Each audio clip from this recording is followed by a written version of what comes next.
Assalamualaikum warahmatullahi wabarakatuh. Perkenalkan saya Suryanto, NIM 05172875, Prodi Ilmu Administrasi Negara. Saya akan menjelaskan tentang dampak urbanisasi serta tantangan dan masalah terhadap pertumbuhan perkotaan.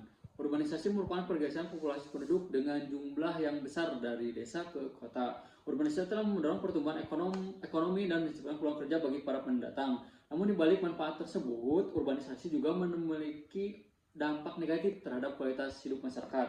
Beberapa permasalahan yang muncul akibat urbanisasi antara lain adalah kemacetan lalu lintas, memburuknya kualitas udara, kepadatan penduduk yang tinggi, serta ketimbang pembangunan antar wilayah.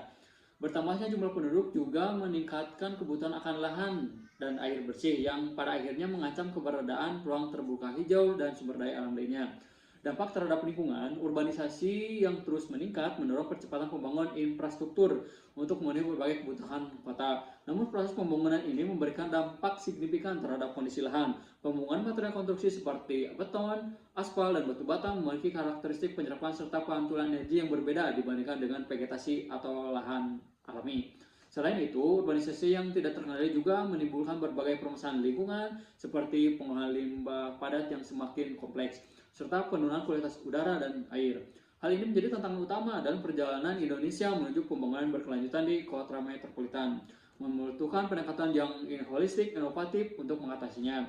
Untuk mewujudkan perubahan yang signifikan tersebut dan berkelanjutan, kolaborasi antar pemerintah, sektor swasta, LSM, dan masyarakat sangat diperlukan. Lalu kemacetan kota-kota besar di Indonesia mempunyai permasalahan transportasi yang cukup kompleks, mulai dari kemacetan, volume kendaraan yang tidak bisa ditampung oleh jalanan di ibu kota. Transportasi masyarakat tersebut mengutamakan kendaraan pribadi daripada beralih ke transportasi umum. Contoh di DKI Jakarta, pemerintah telah melakukan berbagai kebijakan guna mengatasi permasalahan tersebut. Adanya kebijakan ganjil genap mampu mengurangi kemacetan. Begitu dengan adanya pembangunan MRT, bus Transjakarta yang dapat meningkatkan penggunaan masyarakat untuk beralih menggunakan transportasi umum. Strategi dan solusi mengatasi tantangan di perkotaan termasuk Jakarta dapat mengadopsi pendekatan yang didasarkan pada aspirasi perubahan transformasional lintas sektor dengan fokus pada perubahan jangka panjang. Untuk meningkatkan akses tersebut, layanan serta menciptakan peluang sinergi dalam pertumbuhan kota dari sisi ekonomi, sosial, dan lingkungan yang secara inklusif dan berkelanjutan. Tantangan dalam pembangunan meliputi banyak hal seperti terbatasnya sumber daya, perbedaan sosial ekonomi, perubahan iklim, masalah lingkungan, dan ketidakstabilan politik.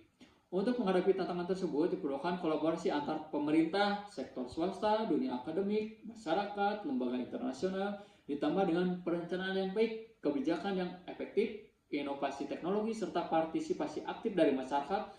Setiap tindakan yang dilakukan oleh seseorang bisa memberikan dampak besar dan mempengaruhi orang lain. Jika sudah demikian, maka semuanya kembali kepada masyarakat. Perubahan perilaku masyarakat merupakan komponen paling penting. Sekian dan terima kasih. Wassalamualaikum warahmatullahi wabarakatuh.